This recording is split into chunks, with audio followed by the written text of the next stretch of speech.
ಕಾಣಿಸ್ತಿದೆ. ನೀನ್ ನೋಡದ್ ಬಿಟ್ರೆ ಅಲ್ಲಿಲ್ಲ ಅದು. ಲಕ್ಷ್ಯ ಕೊಟ್ಟು ನೀನು ನೋಡು, ಅಲ್ಲಿ ಅದು ಇಲ್ವೇ ಇಲ್ಲ. ಈಗ ವ್ಯಾಸಪೀಠ ಅಂತ ನಾನು ಹೇಳ್ತಿದ್ದೀನಿ, ಲಕ್ಷ್ಯ ಕೊಟ್ಟು ನೋಡು, ಅಲ್ಲಿ ವ್ಯಾಸಪೀಠ ಇದೆಯಾ ಅಲ್ಲಿ? ಅಲ್ಲಿರೋದೆಲ್ಲ ಬರೀ ಮರ ಇದೆ. ಆದ್ರೆ ನನಗೆ ಒಂದು ಸಲಿ ನನ್ ತಲೆಗೆ ಒಂದು ಸಲಿ ಅದು ವ್ಯಾಸಪೀಠ ಆದ್ರೆ ಮರನ ಮರೆಸ್ಬಿಡತ್ತೆ ನನಗೆ. ಇನ್ನ ವ್ಯಾಸಪೀಠಕ್ಕೆ ಏನೇನು ನಾನು ಕ್ರಿಯೆಗಳನ್ನ ಮಾಡ್ತೀನಿ, ತುಂಬಾ ಪವಿತ್ರವಾದದ್ದು, ಇದ್ರ ಗ್ರಂಥನೇ ಇಡ್ಬೇಕು, ಇದನ್ನ ಹೀಗಿಡ್ಬೇಕು, ಹಾಗಿಡ್ಬೇಕು, ಈಗ ಮಾಡಬಾರ್ದು ಅಂತೆಲ್ಲ ನಾನು ಏನ್ ಮಾಡ್ತೀನಲ್ಲ, ಯಾವಾಗ ನನಗೆ ವ್ಯಾಸಪೀಠ ಅಂತ ಅನ್ನಿಸ್ತೋ ಮುಂದಿನ ಕ್ರಿಯೆಗಳೆಲ್ಲ ಪ್ರಾರಂಭ. ಹಾಗೆ ಆ ಘಟವೂ ಹಾಗೇನೆ. ನಿಜವಾಗ್ಲೂ ಅದನ್ನ ಲಕ್ಷ್ಯ ಕೊಟ್ಟು ನೋಡು, ಅಲ್ಲಿದೆಯಾ ಘಟ ಅಂತ. ಹಾಗೆ ನನ್ನನ್ನು ನಾನ್ ನೋಡೋದು. ಎಲ್ಲಿ ನನಗೆ ಘಟವನ್ನ ನೋಡಕ್ಕೆ ಸ್ಪಷ್ಟವಾಗಿ ಬರುತ್ತೋ ಆಗ ನನ್ನನ್ನ ನೋಡ್ಕೊಳ್ಳೋದಕ್ಕೆ ಬರುತ್ತೆ. ಆ ಘಟವನ್ನ ಲಕ್ಷ್ಯ ಕೊಟ್ಟು ಇದನ್ನೇ ಚಿಂತನ ಮಾಡೋದು. ಈ ರೀತಿಯಾದ ಚಿಂತನವನ್ನೇ ಮಾಡ್ಬೇಕು. ಲಕ್ಷ್ಯ ಕೊಟ್ಟು ನೋಡು ಘಟವನ್ನ. ಎಲ್ಲಾದ್ರೂ ಆ ಮಣ್ಣಿನಲ್ಲಿ ಆ ಘಟ ಅನ್ನೋದು ಇದೆಯಾ? ಕಾಣಿಸ್ತಿದೆಯಲ್ಲ ನನಗೆ, ಮಡಕೆ ಅಂತ ಕಾಣಿಸುತ್ತೆ, ಕುಡಿಕೆ ಅಂತ ಕಾಣಿಸುತ್ತೆ, ಅದ್ರಲ್ಲೆಲ್ಲ ಕಾರ್ಯಗಳನ್ನ ಮಾಡ್ತೀನಿ ನಾನು. ಅದ್ರಲ್ಲಿ ಒಂದ್ರಲ್ಲಿ ನೀರ್ ಕುಡಿತೀನಿ, ಒಂದ್ರಲ್ಲಿ ಅನ್ನ ಮಾಡ್ತೀನಿ, ಒಂದ್ರಲ್ಲಿ ಊಟ ಮಾಡ್ತೀನಿ. ಅದೇ ಮಣ್ಣಿನ ಎಲ್ಲಾ ಮಡಿಕೆ, ಕುಡಿಕೆ, ತಟ್ಟೆ ಎಲ್ಲಾ ಮಣ್ಣಿನಿಗೆ ನನ್ಗೆ ಎಲ್ಲಾ ಬರೀ ನಾಮರೂಪಗಳು ಎಲ್ಲವೂ ನಾಮರೂಪಗಳು. ನಾನ್ ಮಾತಾಡ್ತಿದ್ದೀನಿ ಅವೆಲ್ಲವೂ ನಾಮರೂಪಗಳು. ಅಲ್ಲಿ ನಿಜವಾಗ್ಲೂ ಆ ನಾಮರೂಪಗಳು ಇದೆಯಾ? ನನಗೇನೀಗ ಮಡಿಕೆ ಅಂತ ಕಾಣಿಸ್ತಿದೆ, ಅಲ್ಲಿ ನಾಮರೂಪಗಳಿದೆಯಾ? ನಾಮ ಅಂತ ಒಂದು, ಮಡಿಕೆ ಅಂತ ಒಂದು ಹೆಸರು ಕೊಟ್ಟಿದ್ದೀನಿ, ಅದಕ್ಕೊಂದು ಆಕಾರ ಇದೆ. ಅದಕ್ಕೊಂದು ಆಕಾರ, ಏನು ಮಡಿಕೆ ಅಂತ ಒಂದು ಆಕಾರ ಇದೆಯಲ್ಲ, ಅದಕ್ ಮಾತ್ರ ನಾನು ಮಡಿಕೆ ಅಂತೀನಿ. ಎಲ್ಲದಕ್ಕೂ ಮಡಿಕೆ ಅನ್ನಲ್ಲ, ಎಲ್ಲದಕ್ಕೂ ನಾನು ಲೋಟ ಅನ್ನಲ್ಲ, ಎಲ್ಲದಕ್ಕೂ ನಾನು ತಟ್ಟೆ ಅನ್ನಲ್ಲ. ಆ ಆಕಾರ ಇರೋದಕ್ ಮಾತ್ರ ನಾನು ಬಳಸ್ತೀನಿ. ಆ ನಾಮರೂಪಗಳು ನಿಜವಾಗ್ಲೂ ಇದೆಯಾ? ಅದನ್ನ ಲಕ್ಷ್ಯ ಕೊಟ್ಟು ನೋಡು. ಅದನ್ನ ನೀನು ಏನು ಆ ನಾಮವನ್ನ, ಏನು ರೂಪ ನಾಮರೂಪವನ್ನ ಬಳಸ್ತಿದ್ಯಲ್ಲ, ಅಲ್ಲಿ ಅದು ವಸ್ತುವಿನಲ್ಲಿ ಇದೆಯಾ? ಅದು ಆ ಮಡಿಕೆ ಅಂತೆಲ್ಲ, ಮಡಿಕೆ ಅನ್ನೋದು ಅಲ್ಲಿ ಇದೆಯಾ? ನೀನು ಆ ಕಂಠದ ಕಡೆ ನೋಡು, ಮಡಿಕೆ ಈ ಆಕಾರ ಇದೆ, ಕಂಠದ ಕಡೆ ನೋಡು, ಎಲ್ಲೇ ಲಕ್ಷ್ಯ ಕೊಟ್ಟು ನೋಡು, ಅಲ್ಲಿ ಬರೀ ಮಣ್ಣಿದೆ. ಯಾವ ಕಡೆ ನೋಡಿದ್ರುನು ಮಣ್ಣಿದೆ. ಅದಕ್ಕೇನ್ ಮುಚ್ಚಳ ಮಾಡ್ತೀಯಲ್ಲ, ಅದು ಮಣ್ಣೇ ಇದೆ. ಆ ಕಂಠನೂ ಮಣ್ಣೇ ಇದೆ. ಇದನ್ನು ಆ ಮಧ್ಯಭಾಗ ಏನಿದೆ, ಆ ಮಡಿಕೆಯ ಮಧ್ಯಭಾಗ, ಅಲ್ಲೆಲ್ಲಾ ನೋಡು ನನಗೆ ಆಕಾರ ಕಾಣಿಸ್ತಿದೆ. ಓ, ಇದು ಈ ರೀತಿ ಗುಂಡು ಇದೆ, ಅಗ್ಲ ಇದೆ, ಚಪ್ಪಟ್ಟೆ ಇದೆ. ಇವೆಲ್ಲ ಬರೀ ನಾನ್ ನಾಮರೂಪಗಳ ಕಡೆ ಲಕ್ಷ್ಯ ಕೊಡ್ತಿದ್ದೀನಿ. ವಸ್ತುವಿನ ಕಡೆ ಲಕ್ಷ್ಯ ಕೊಟ್ಟು ನೋಡು, ಅಲ್ಲೆಲ್ಲಿ ನೀನ್ ಅಗಲ, ಚಪ್ಪಟ್ಟೆ ಏನೇನ್ ಅಲ್ಲೆಲ್ಲಾ ಮಣ್ಣೇ ಇದೆ. ಮಣ್ಣನ್ ಬಿಟ್ಟು ಏನಿದೆ ಅಲ್ಲಿ? ಮಣ್ಣನ್ನ ಬಿಟ್ಟು ಏನಾದ್ರೂ ಅಲ್ಲಿ ಇದೆಯಾ? ನನಗ್ ಒಂದು ಸರಿ ತಲೆಗೆ ಬಂದ್ರೆ ಮಡಕೆ ರೀತಿನೇ ನಾನು ನೋಡ್ತಿರ್ತೀನಿ. ಇದೆಯಲ್ಲ ಅಲ್ಲಿ ನನಗೆ ಮಡಿಕೆ ಕಾಣಿಸ್ತಿದೆಯಲ್ಲ ಅಲ್ಲಿ ನನಗೆ ತಳಭಾಗ. ನೀನ್ ಎಲ್ಲಾರು ಸ್ಪರ್ಶ ಮಾಡಿ ನೋಡು, ಅಲ್ಲಿ ಮಡಿಕೆ ಬಿಟ್ಟು ಏನಾದ್ರು ಇದೆಯಾ? ಅಲ್ಲಿ ಮಣ್ಣು ಬಿಟ್ಟು ಏನಾದ್ರು ಇದೆಯಾ? ಮಡಿಕೆ ಅನ್ನೋದು ನನ್ನ ತಲೆಯಲ್ಲಿದೆ. ಅದೇ ಕುಂಬಾರನ ಏನಾದ್ರು ಕುಂಬಾರ ಬಂದ್ರೆ ಅವನ ಅದ್ರಲ್ಲಿ ಬರೀ ಮಣ್ಣನ್ನ ನೋಡ್ತಾನೆ. ಇದು ಒಳ್ಳೆ ಮಣ್ಣ, ಇಂಥ ಮಣ್ಣಲ್ಲಿ ಮಾಡಿರೋದು ಜೇಡಿ ಮಣ್ಣು, ಆ ಮಣ್ಣು, ಅವನ್ ಬರೀ ಅದರದೇ ಲಕ್ಷ್ಯ ಇದ್ದಾನೆ. ಅವನು ಅದನ್ನ ಸ್ಪಷ್ಟವಾಗಿ ನೋಡ್ತಿದ್ದಾನೆ. ನನಗೆ ಅದು ಮಡಿಕೆ ಕಾಣಿಸ್ತಿದೆ. ಹಾಗಾದ್ರೆ ನಾನು ನೋಡುವುದರಲ್ಲಿ ನಾನು ಯಾವ ರೀತಿ ನೋಡ್ತಿದ್ದೀನೋ ಅದಕ್ಕೆ ಆ ರೀತಿ ಕಾಣಿಸ್ತಿದೆ. ನಾನು ರಾಮರೂಪಗಳನ್ನ ಅದನ್ನ ಪುಸಿಗಟ್ಟವೇ ಅದ್ರಲ್ಲಿ ಹೇಳ್ಬಾರ್ದು. ನಿನ್ನ ನುಡಿ ಮಾತ್ರದಲ್ಲಿ ಮಾತ್ರ ಇದೆ. ಹೌದಾ ಅಂತ ಲಕ್ಷ್ಯ ಕೊಟ್ಟು ನೋಡು. ನೀನ್ ನುಡಿದ್ರೆ ಮಾತ್ರ ಮಡಿಕೆ ಅಂತ ಇದೆಯಾ? ನೀನ್ ನುಡಿದ್ರೆ ಮಾತ್ರ ಚೇರ್ ಅಂತ ಇದೆಯಾ? ಅಲ್ಲಿ ಚೇರ್ ಅಂತ ಇದೆಯಾ? ನುಡಿದ್ರೆ ಮಾತ್ರ ಈ ಟೇಬಲ್, ಏನ್ ನಾವು ಕೂತಿದೀವಿ ಮಾಡಿದೀವಿ, ಇದು ಟೇಬಲ್ ಅಂತ ಇದೆಯೋ, ಮರ ಇದೆಯೋ? ಯಾವ ಭಾಗದಲ್ಲೇ ಮುಟ್ಟಿ ನೋಡು, ಏನಾದ್ರೂ ನೋಡು, ಮರ ಇದೆ ಅಲ್ಲಿ. ಅದ ಆಕಾರಗಳು, ನೀನ್ ಆಕಾರ ಅಂತ ಏನಂತಿಲ್ಲ, ಅಲ್ಲೂ ನೋಡು, ಅಲ್ಲೂ ಆ ವಸ್ತುವೇ ಇದೆ. ಹಾಗೆ ಆ ಮಡಿಕೆಯ ಕಡೆ ಲಕ್ಷ್ಯ ಕೊಟ್ಟು ನೋಡು, ಬರೀ ಮಣ್ಣೇ ಇದೆ. ಈಗ ಚಿನ್ನದ ವಿಗ್ರಹ ಇದೆ ನಮ್ಮ ಮನೆಯಲ್ಲಿ, ನಾವು ಮಾಡ್ಸಿದೀವಿ ಅದನ್ನ. ಅದನ್ನ ಕೃಷ್ಣನೋ ಶಿವನೋ, ನನಗೆ ಶಿವನ ಬಗ್ಗೆ ಬಹಳ ಭಕ್ತಿ ಇದೆ, ಕೃಷ್ಣನ ಬಗ್ಗೆ ಅದನ್ನ ಚಿನ್ನದ ವಿಗ್ರಹ ಮಾಡ್ಸಿದ್ವಿ, ಇಲ್ಲ ಲಿಂಗೋ ಆಕಾರದಲ್ಲೇ ಮಾಡ್ಸಿದೀವಿ. ಅದು ನಾನ್ ಬಹಳ ದಿನದಿಂದ ಅದಕ್ಕೆ ಬಹಳ ಪೂಜ್ಯತೆ. ನನಗೆ ಅದರಲ್ಲೆಲ್ಲ ದೈವಿ ಕಲೆಗಳು, ದೈವಿ ಲಕ್ಷಣ, ಏನ್ ದಿನ ಪೂಜೆ ಮಾಡಿ ಅದಕ್ಕೆ ಬಹಳ ಪಾವಿತ್ರತೆ. ನನಗೂ ಅದರಿಂದ ಬಹಳ ನನಗೆಲ್ಲಾ ಬದಲಾವಣೆ ಆಗಿದೆ. ನನ್ ಮನಸ್ಸು ಹಂಗಾಗಿದೆ. ಆ ದೇವರನ್ನ ಪೂಜೆ, ಆ ವಿಗ್ರಹವನ್ನ ಪೂಜೆ ಮಾಡೋದಕ್ ಪ್ರಾರಂಭ ಆದಾಗಿಂದ ನನಗೆ ಈ ರೀತಿ ಆಗಿದೆ, ಆ ರೀತಿ ಆಗಿದೆ. ಏನು ಅದರಲ್ಲಿ ಶಿವ ನಿಜವಾಗ್ಲೂ ಪ್ರತ್ಯಕ್ಷ ಆಗಿರಂಗೆ ನನಗೆ ಭಾವಕ್ ಬಂದ. ನಾನು ಧ್ಯಾನಕ್ಕೆ ಅದನ್ನ ಕೂತಾಗ ಮಾಡಿದಾಗ ಈ ರೀತಿ ಎಲ್ಲ ನಾನು ಅದನ್ನ ಭಾವಿಸಿರ್ತೀನಿ. ಆ ರೀತಿ ಆ ವಿಗ್ರಹದಲ್ಲಿ ನನಗೆಲ್ಲಾ ಕಾಣಿಸ್ತಿರುತ್ತೆ. ಏನು ಆ ಶಿವನಲ್ಲಿ ಆ ಕತ್ತಿಗೆ ಹಾಕಿರುವ ಆ ಹಾವಾಗಿರ್ಲಿ, ಆ ತ್ರಿಶೂಲ ಆಗಿರ್ಲಿ, ಏನ್ ಲಕ್ಷಣವಾಗಿ ಮಾಡಿದ್ದಾರೆ ವಿಗ್ರಹವನ್ನ. ಇದು ನನಗೆ ಬಹಳ, ಅಲ್ಲಿ ವಿಗ್ರಹ ಕಾಣಲ್ಲ, ಅಲ್ಲಿ ಬರೀ ಶಿವನನ್ನೇ ನಾನು ನೋಡ್ತಿರ್ತೀನಿ. ಹಾಗಾಗಿ ಅದನ್ನ ಬಹಳ ಪೂಜ್ಯತೆ ಮಾಡ್ತಿರ್ತೀನಿ. ನನಗೇನೋ ಬಹಳ ಕಷ್ಟ ಬಂತು ಮನೇಲಿ, ಬಹಳ ತಾಪತ್ರಯ ಆಯ್ತು. ಆ ಶಿವನನ್ನ ನಾನ್ ಮಾರ್ಬೇಕು. ನನಗ್ ಬಹಳ ತಾಪ ಆಗ. ಏನು ಎಷ್ಟು ಭಕ್ತಿಯಿಂದ ಮಾಡಿದ್ದೆ, ನನ್ ಮನೆಯಿಂದ ದೇವ್ರು ಇದು ಹೊರ್ಟೋದ್ರೆ ನನಗೆ ಅದು ನಷ್ಟ ಆಗತ್, ನನಗೆ ಬಹಳ ಪಾಪ ಬರುತ್ತೆ, ಬಹಳ ಕಷ್ಟ ಬರುತ್ತೆ. ಈ ರೀತಿ ಎಲ್ಲ ಬಹಳ ಪರಿತಾಪ ಪಡ್ತೀನಿ. ಆ ಇದು ನಾನು ವಿಗ್ರಹವನ್ನ ಅದು ನಾನು ಯಾವ್ದು ನನ್ನ ಪೂಜೆ ಮಾಡ್ತಿರ್ತೀನಿ, ಯಾವ್ದನ್ನ ಮಾಡ್ತಿರ್ತೀನಿ ಅದ್ರ ಬಗ್ಗೆ ಬಹಳ ಪಾವಿತ್ರತೆ. ಅದು ಹೊರ್ಟೋದ್ರೆ ನನಗೆ ನಾನ್ ಜೀವನನೇ ಹೋದಂಗೆ, ನನ್ ಇದೇ ಹೋದಂಗೆ, ದೇವ್ರನ್ನೇ ನಾನ್ ಮಾರ್ತಾ ಇದ್ದೀನಿ ಅನ್ನೋಷ್ಟು ತಾಪ ಆಗತ್ತೆ. ಆದ್ರೆ ಆ ವಿಗ್ರಹವನ್ನ ನಾನು ತಗೊಂಡೋದಾಗ, ಆ ವಿಗ್ರಹವನ್ನ ತಗೊಳ್ಳುವ ಅಕ್ಕಸಾಲಿಗ, ಆ ಮಾರ್ವಾಡಿ ಆಗ್ಲಿ ಯಾರೇ ಆಗ್ಲಿ, ಅವನು ಅದ್ರಲ್ಲಿ ದೇವ್ರನ್ನ ಕಾಣ್ತಾನೋ ಇಲ್ಲ ಅದ್ರಲ್ಲಿ ಚಿನ್ನವನ್ನ ನೋಡ್ತಾನೋ ಅವನು? ಅವನಿಗೆ ಬರೀ ಚಿನ್ನ ಕಾಣಿಸ್ತಿದೆ. ಅವನಿಗೆ ನನ್ ಶಿವ ಗೊತ್ತಿಲ್ಲ, ನನ್ ಇದ್ ಗೊತ್ತಿಲ್ಲ, ಏನು ಕೃಷ್ಣ ರಾಮ ಶಿವ ನಾನು ಏನೇನ್ ಮಾತಾಡ್ತೀನಿ ಎಲ್ಲ ನನ್ನ ಭಾವದಲ್ಲಿ ಇದೆಯೋ, ನಿಜವಾಗ್ಲೂ ಅದ್ರಲ್ಲಿ ಇದೆಯಾ ವಿಗ್ರಹದಲ್ಲಿ? ಅಲ್ಲೆಲ್ಲಾ ಬರೀ ಅವ್ನ್ ಬರೀ ಅದನ್ನೆಲ್ಲಾ ಕಡೆ ಹೀಗೆ ಉಜ್ಜಿ ಉಜ್ಜಿ ನೋಡ್ತಿದ್ದಾನೆ. ಇದು ನಿಜವಾದ ಚಿನ್ನನ? ಇದ್ ನನಗೆ ಶಿವನ ಇದ್ ಮಾಡ್ತಿದ್ದಾನೆ ಅಂತ, ಶಿವನ್ ಕೈ ಇದ್ ಮಾಡ್ತಿದ್ದಾನೆ, ಶಿವನ್ ತ್ರಿಶೂಲ, ಅವನಿಗೆ ತ್ರಿಶೂಲ, ಇದು ಹಾವು, ಏನ್ ಕಳೆ, ನನಗೆ ಬಹಳ ಭಕ್ತಿ ಏನ್ ಹೇಳ್ತಿದ್ದೀನಲ್ಲ, ಅವನಿಗೆ ಒಂದೂ ಇಲ್ಲ ಅದ್ರ ಲಕ್ಷಣ. ಅವನ್ ಬರೀ ವಸ್ತುವಿನ ಕಡೆ ಲಕ್ಷ್ಯ ಕೊಟ್ಟಿದ್ದಾನೆ. ಮತ್ ನನಗೂ ಆಮೇಲೆ ಏನಾಗುತ್ತೆ, ನಾನ್ ಚಿನ್ನವನ್ನ ಮಾರ್ತಿದ್ದೀನಿ ಅಂತ. ಅದಕ್ಕೆ ಸರಿಯಾಗಿ ಬೆಲೆ ಕೊಡು ನೀನು ಅಂತಿನ ಹೊರ್ತು, ಇದು ನಾನ್ ದೇವ್ರನ್ನ ಕೊಡ್ತಾ ಇದ್ದೀನಿ ನಾನು, ನನಗೆ ಬಹಳ ಇದ್ಕೊಳ್ಳ, ನನ್ಗೇನ್ ಬೇಡ ಅಂತಿನ. ಅವಾಗ ನಾನಲ್ಲಿ ಯಾವಾಗ ಬೇಕಾದ್ರೂ ನನ್ನ ಮನಸ್ಸು ಎರಡ್ ರೀತಿ ಆಗ್ತಿರುತ್ತೆ. ತಾನೇ ಭಾವವನ್ನ ಮಾಡಿತ್ತು ದೇವ್ರನ್ನ, ಈಗ ದೇವ್ರನ್ನ ಕೊಡ್ತಿದ್ದೀನಿ ಅನ್ಸುತ್ತಾ? ಇಲ್ಲ, ಚಿನ್ನವನ್ನ ಕೊಡಿಸ್ತಿದೀನಿ, ಚಿನ್ನ ಮಾರ್ತಿದೀನಿ ನಾನು. ಅವನಿಗೆ ಅಂತೀವಿ, ಸರಿಯಾಗಿ ಅದನ್ನ ಬೆಲೆ ಕಟ್ಟು ನೀನು, ನಾನು ಇದನ್ನ ನನ್ ಶಿವ ನನ್ಗಿದು ಬಹಳ ಜಾಸ್ತಿ ಪವಿತ್ರತೆ, ಜಾಸ್ತಿ ದುಡ್ಡು ಕೊಡು ಅನ್ನಲ್ಲ ನಾನು. ಸರಿಯಾಗಿ ಆ ಚಿನ್ನ ಏನಿದೆಯೋ ಅಷ್ಟನ್ನು ಕೊಡು. ಆ ತ್ರಿಶೂಲ ಅನ್ನಲ್ಲ ಆಗ ನಾನು, ಆ ಚಿನ್ನನೂ ಕೊಡು, ಅದ್ರದ್ದು ದುಡ್ಡು ಕೊಡು ನನಗೆ. ಅಲ್ಲೇನ್ ಹಾವೆಲ್ಲ ಇತ್ತಲ್ಲ ಅದನ್ನೂ ಕೊಡು.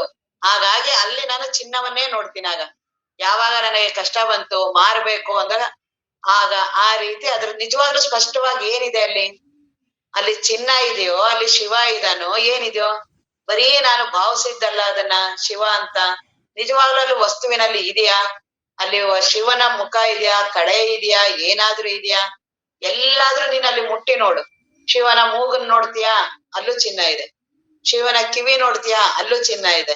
ಶಿವನ ಕತ್ತಲ್ಲಿ ಹಾವು ಹಾಕೊಂಡಿದಿರಲ್ಲ, ಅಲ್ಲಿ ಮುಟ್ ನೋಡ, ಅಲ್ಲೂ ಚಿನ್ನ ಇದೆ. ಎಲ್ಲಾ ಕಡೆ ನೀನ್ ಎಲ್ಲಿ ಹುಡುಕುದ್ರುನು ನಿನಗೆ ಶಿವ ಸಿಗ್ತಾನ? ಶಿವ ಎಲ್ಲಿರೋದು? ಬರೀ ನನ್ ತಲೆಯಲ್ಲಿದ್ದಾನೆ, ವಸ್ತುವಿನಲ್ಲಿ ಇದಾನ ಅಲ್ಲಿ. ಹಾಗೆ ಆ ಮಣ್ಣಿನಲ್ಲಾಗ್ಲಿ ಮಡಿಕೆಯಲ್ಲಾಗ್ಲಿ ಅದೇ ರೀತಿನೇ. ಮಡಿಕೆ ಅಂತ ನೀನ್ ಎಲ್ಲಾದ್ರೂ ಮುಟ್ಟಿ ನೋಡು, ಇದು ಮಡಿಕೆ ಮಡಿಕೆ ಅಂತ ಎಲ್ಲಿ ಮುಟ್ತಿರ್ತೀಯ ಅದೆಲ್ಲ ಮಣ್ಣೇ ಇರುತ್ತೆ. ಮಡಿಕೆ ಅಂತ ನನ್ ತಲೆಯಲ್ಲಿದೆ. ಯಾವಾಗ ನನಗೆ ಮಡಿಕೆ ಅಂತ ಬಂತು, ಇದು ಪವಿತ್ರ ಕಾರ್ಯಕ್ಕೆ, ಇದು ಕುಂಭ, ಇದಕ್ಕೆ ಬಳಸ್ಬೇಕಿದನ್ನ, ಪವಿತ್ರವಾಗಿ ಇದನ್ ಮಾಡ್ಬೇಕು, ಇದನ್ನ ಇನ್ನ ಸ್ಮಶಾನಕ್ಕೆ ಬಳಸುವ ಕುಂಭ, ಅದನ್ನ ಇದಕ್ ಮುಟ್ಟಂಗಿಲ್ಲ, ಅದು ಅಪಶಕುನದ ಕುಂಭ. ಈಗ ನಾನು ಏನೆಲ್ಲ ಗುರುಗಳ ಪೂರ್ಣ ಕುಂಭದಿಂದ ನಾವು ಸ್ವಾಗತ ಮಾಡ್ತೀವಿ, ಆಗ ಬಹಳ ಪವಿತ್ರ ಕುಂಭ. ಮದುವೆಗಳಲ್ಲಿ ಶುಭ ಕಾರ್ಯಗಳಲ್ಲೆಲ್ಲ ಬಳಸ್ತೀವಲ್ಲ, ಆಗ ಅದು ನನಗೆ ಪವಿತ್ರ. ಅದನ್ನೇ ನಾನು ಸ್ಮಶಾನಕ್ಕೆ ಇಂಥ ಕಾರ್ಯಗಳಿಗೆ ಬಳಸ್ದೆ, ಅಶುಭ. ಮಡಿಕೆಯಲ್ಲಿ ಏನಾದ್ರೂ, ಆ ಮಣ್ಣಲ್ಲಿ ಏನಾದ್ರೂ ವ್ಯತ್ಯಾಸ ಆಗಿದ್ಯಾ? ನನ್ನ ತಲೆಯಲ್ಲಿ ವ್ಯತ್ಯಾಸ ಆಗಿದೆಯೋ? ಮಡಿಕೆ ಹಾಗೆ ಇದೆ, ಎರಡೂ ಮಡಿಕೆನೂ ಅದೇ ಕುಂಬಾರನ ಹತ್ರ ತರ್ತೀವಿ, ಅದೇ ಕುಂಬಾರನಿಗೆ ಹೇಳ್ತೀವಿ. ಆದ್ರೆ ಇದ್ರದ ಭಾವನೆ ಹೇಗಿದೆ, ಅದರ ಭಾವನೆ ಹೇಗಿದೆ? ಎರಡು ಎಲ್ಲಿದೆ? ನನ್ ತಲೆಯಲ್ಲಿದೆ. ವಸ್ತುವಿನಲ್ಲಿ ಏನಾದ್ರೂ ಇದೆಯಾ? ನೀನ್ ಎಷ್ಟೇ ಕೋಟಿ ವರ್ಷ ಇದು ಪವಿತ್ರ ಕುಂಭ ಅಂತ ಕುಂಭ ಏನಾದ್ರು ಮಾಡು, ಪೂರ್ಣ ಕುಂಭ ಎಷ್ಟಾರು ಪವಿತ್ರ ಮಾಡಿರು, ನನ್ ತಲೆಯಲ್ಲಿ ಇರುತ್ತೆ ಹೊರ್ತು ಆ ವಸ್ತುವಿನಲ್ಲಿ ಇರಲ್ಲ. ಆ ವಸ್ತುವಿನಲ್ಲಿ ಇರೋದೇ ಬರೀ ಮಣ್ಣು. ಹಾಗೆ ಆ ಸತ್ಯ ವಸ್ತುವೇ ಯಾವಾಗ್ಲೂ ಇರೋದು. ಈ ದೇಹಾದಿಗಳು ಹಾಗೆ ನಾಮರೂಪಗಳು. ಹೇಗೆ ಅಲ್ಲಿ ಆ ವಿಗ್ರಹದಲ್ಲಿ ಕಾಣಿಸ್ತಲ್ಲ, ಕಣ್ಣು ಮೂಗು ಬಾಯಿ, ಏನು ಶಿವನ ಕಾಲು ಕೈ, ಅದೇ ರೀತಿ ನಾನು ಇದ್ದೀನಿ, ಬರೀ ನಾಮರೂಪ ನಾನು. ಇದೊಂದು ದೇಹ ಒಂದು ನನಗೆ ಆಕಾರ ಇದೆ, ನಾನು ಇಷ್ಟ ಎತ್ತರ ಇದ್ದೀನಿ, ನಾನೊಂದು ಹೆಣ್ಣಿದ್ದೀನಿ, ನಾನೊಂದು ಗಂಡಿದ್ದೀನಿ, ಈ ರೀತಿ ಇದೀನಲ್ಲ, ಇದು ಒಂದು ಆಕಾರ, ಇದಕ್ಕೊಂದು ಹೆಸರು ದೇಹ. ಅಲ್ಲಿ ಹೇಗೆ ನಾಮರೂಪಗಳಲ್ಲಿ ಏನಾದ್ರು ಇದೆಯಾ ಆ ವಿಗ್ರಹದಲ್ಲಿ? ಹಾಗೆ ಇಲ್ಲೂ ಈ ನಾಮರೂಪಗಳಿಲ್ಲ, ಇರೋದೇ ಅಲ್ಲಿ ಹೇಗೆ ಆ ಚಿನ್ನವೇ ಇದೆಯೋ ಅಲ್ಲಿ ಆಭರಣ ಹೇಗಿಲ್ವೋ ಹಾಗೆ ಇಲ್ಲೂ ಇದು ನಾಮರೂಪ. ಇದು ಬರೀ ನೀನು ಹೇಳ್ತಿದ್ಯಾ, ನೀನ್ ಭಾವಿಸ್ತಿದ್ಯಾ ಅಂತ ಇದೆಯಾ, ನೀನ್ ಭಾವಿಸ್ತಿದ್ಯಾ ಅಂತ ನೀನು ಜೀವ ಇದೆಯಾ, ಭಾವಿಸ್ತಿದ್ಯಾ ಅಂತ ನಾಮರೂಪಗಳು. ಬರೀ ಭಾವನೆಯಲ್ಲಿ, ವಸ್ತುತಃ ಅಲ್ಲಿ ಏನೂ ಇಲ್ಲ, ಇರೋದು ಬರೀ ನಿತ್ಯ ವಸ್ತು. ಆ ನಿತ್ಯ ವಸ್ತು ನಾನಿದ್ದೀನಿ. ಈ ಈ ಇದೇನು ಕಾಣಿಸ್ತಾ ಇದೆಯಲ್ಲ, ಇದಕ್ಕೆ 4 ಅಭಾವಗಳು ಇದೆ. ಇದು ಮೊದಲು ಇರ್ಲಿಲ್ಲ ಈ ದೇಹ. ನಾನು ಒಂದು 20-30 ವರ್ಷದ ಮೊದಲು ನಾನು ಇರ್ಲಿಲ್ಲ. ನಂತರ ಬಂದೆ ನಾನು. ಈಗ ಇಲ್ಲಿ ಕಾಣಿಸ್ತಾ ಇದ್ದೀನಿ, ಬರೀ ಕಾಣಿಸ್ತಾ ಇರೋದು. ಹೇಗೆ ಮಡಿಕೆ ಮೊದ್ಲು ಇರ್ಲಿಲ್ಲ, ಬರೀ ಮಣ್ಣಿತ್ತು. ಅದನ್ನ ಕುಂಬಾರ ಮಾಡ್ದ, ಅದನ್ನ ತಯಾರಾಯ್ತು, ಅದು ಸುಮ್ನೆ ಹಿಂಗೆ ಕಾಣಿಸ್ಕೊಳ್ತು. ಅದು ನಿಜವಾಗ್ಲೂ ಅಲ್ಲಿ ಏನು ಸೃಷ್ಟಿ ಆಗಿಲ್ಲ, ಬರೀ ತೋರಿಕೆ ಆಗಿರೋದು.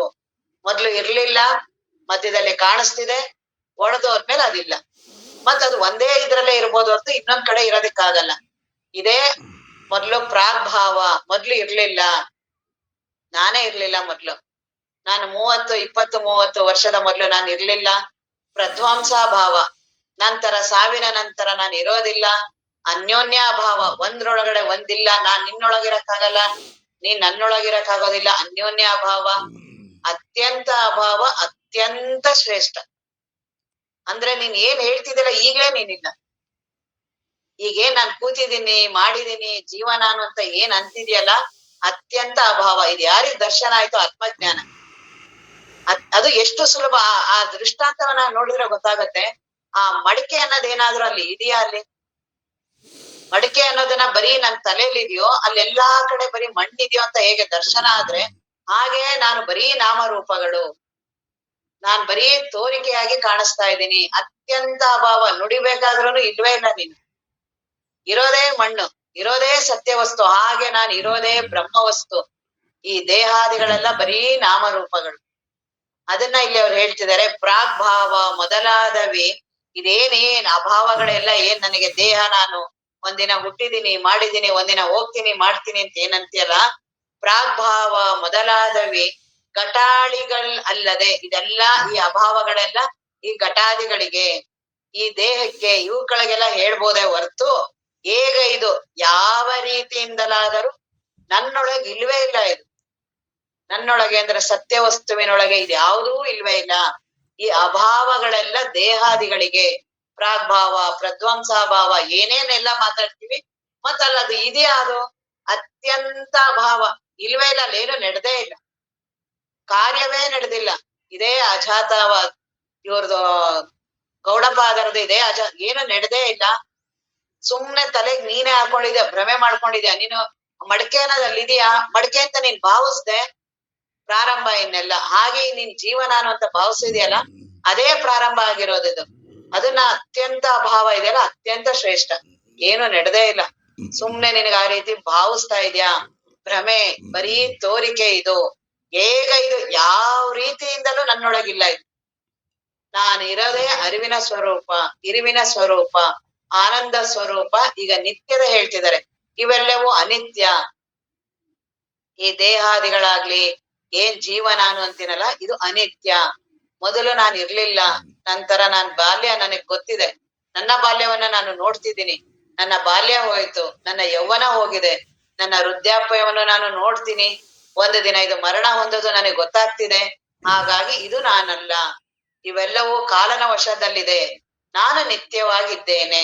ಅದನ್ನ ಇಲ್ಲಿ ಹೇಗ ಇದು ನನ್ನೊಳಗಿಲ್ಲವಾಗಿ, ನಾನು ಇಲ್ವೇ ಇಲ್ಲ ಇದ್ರೊಳಗಡೆ. ನನ್ನೊಳಗಡೆ ಇದು ಯಾವುದೂ ಇಲ್ಲ. ಈ ಅಭಾವಗಳೆಲ್ಲ ವಿಚಾರಿಸೆ, ಚೆನ್ನಾಗಿ ಚಿಂತನವನ್ನ ಮಾಡು, ಲಕ್ಷ್ಯ ಕೊಟ್ಟು ನೋಡು, ನಿನ್ನನ್ನೇ ನೀನು ಕುರ್ತು ನೋಡು. ನಾನೀಗ ಇದೀನಿ, ಕೂತಿದ್ದೀನಿ, ಮಾಡಿದೀನಿ ಅಂತೀನಲ್ಲ, ನಾನು ಕೆಲವು ವರ್ಷಗಳ ಮೊದ್ಲು ಇರ್ಲೇ ಇರ್ಲಿಲ್ಲ. ನಾನು ಹುಟ್ಟೇ ಇರ್ಲಿಲ್ಲ. ನಾನು ನನಗೆ ಹುಟ್ಟೇ ಇರ್ಲಿಲ್ಲ. ಈಗ ಹುಟ್ಟಿದಂಗ್ ಕಾಣಿಸ್ತಾ ಇದ್ದೀನಿ ಬರೀ ನಾನು. ಒಂದು ದಿನ ಮರೆಯಾಗ್ತೀನಿ. ಹಾಗಾಗಿ ಇದು ನನ್ನ ಸ್ವರೂಪ ಅಲ್ಲ. ಇದಕ್ಕೆ ಆಧಾರವಾಗಿರುವಂತಹ ಆ ನಿತ್ಯ ವಸ್ತು ನಾನಿದ್ದೀನಿ. ಮುಂದೆ ಗಗನಾದಿಗಳು ತನ್ನೊಳಗೊಗೆದ ಕಾರಣದಿಂದೆ ಮಿಗೆ ಪೂರ್ಣ ಪದವಿಂತು ಬಗೆ ಶಂಭುಲಿಂಗವೇ. ಈ ಗಗನಾದಿಗಳು ಏನು ಬಯಲೆ ಇದೆಯಲ್ಲ, ಈ ಬಯಲಲ್ಲಿ ಪಂಚಮಹಾಭೂತಗಳು, ಆಕಾಶ, ವಾಯು, ಅಗ್ನಿ, ಭೂಮಿ, ನೀರು, ವಾಯು ಎಲ್ಲ ಏನದ, ಪೃಥ್ವಿಯ ತೇಜ, ವಾಯು, ಆಕಾಶ ಇದೆಯಲ್ಲ, 5 ಪಂಚಮಹಾಭೂತಗಳು. ಆ ಪಂಚಮಹಾಭೂತಗಳು ಆ ಬ್ರಹ್ಮ ವಸ್ತುವಿನಲ್ಲಿ ಇಲ್ಲ. ಈ ಎಲ್ಲವೂ ಈ ಆಕಾಶದಲ್ಲಿದೆ. ಆ ಆಕಾಶವು ಆ ಬ್ರಹ್ಮ ವಸ್ತುವಿನಲ್ಲೇ ಇದೆ. ಏನ್ ಆಕಾಶ? ಗಾಳಿ, ಬೆಂಕಿ, ನೀರು, ಮಣ್ಣು, ಇವೆಲ್ಲವೂ ಏನ್ ಒಂದ್ರಿಗಿಂತ ಒಂದ್ ಹೇಳ್ತಾ ಬರ್ತೀವಲ್ಲ, ಇವೆಲ್ಲವೂ ಎಲ್ಲಿರೋದು? ಬಯಲಿನಲ್ಲಿದೆ. ಆಕಾಶದಲ್ಲಿ ಇವೆಲ್ಲವೂ ಇದೆ. ಗಾಳಿ ಆಗ್ಲಿ, ಬೆಂಕಿ ಆಗ್ಲಿ, ಭೂಮಿ ಆಗ್ಲಿ ಎಲ್ಲವೂ. ಆಕಾಶ ಅಂದ್ರೆ ಏನು? ಬಯಲು.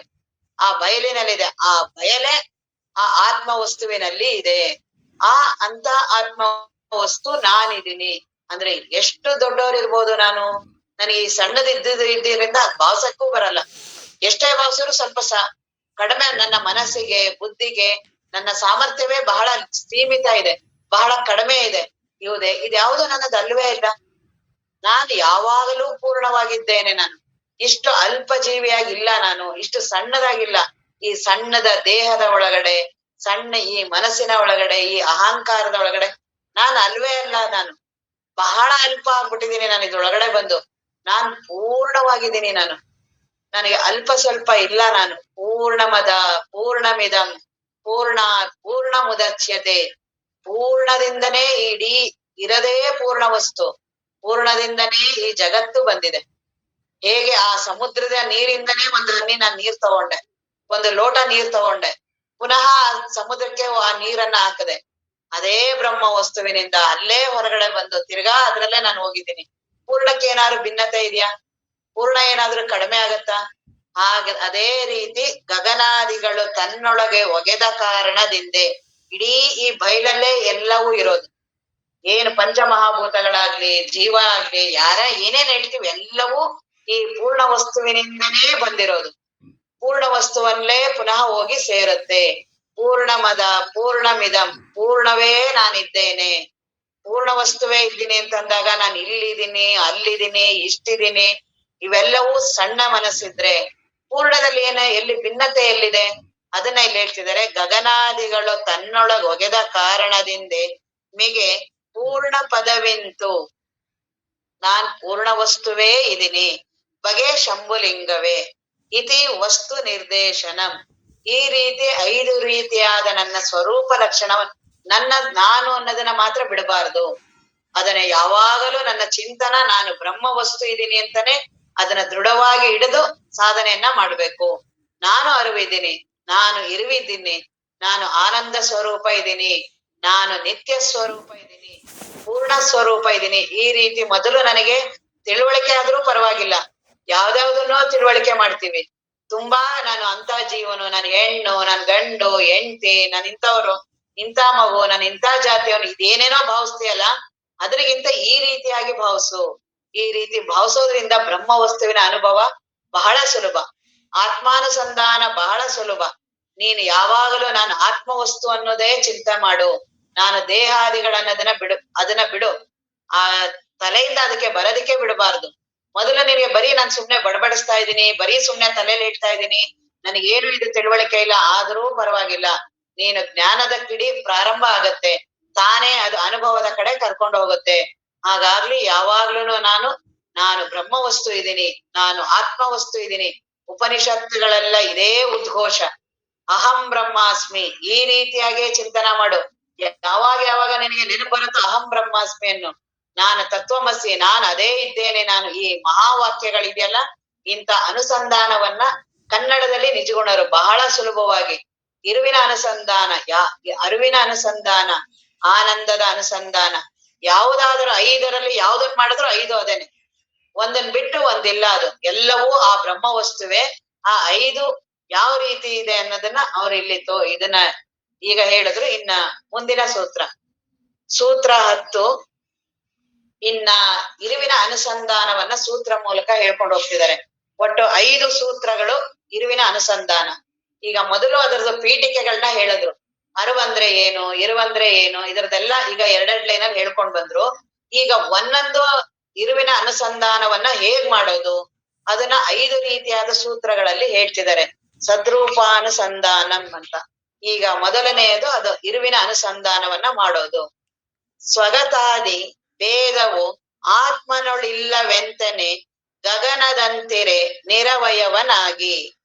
ಸ್ವಗತಾದಿ ಭೇದವು 3 ರೀತಿಯಾದ ಭೇದಗಳು.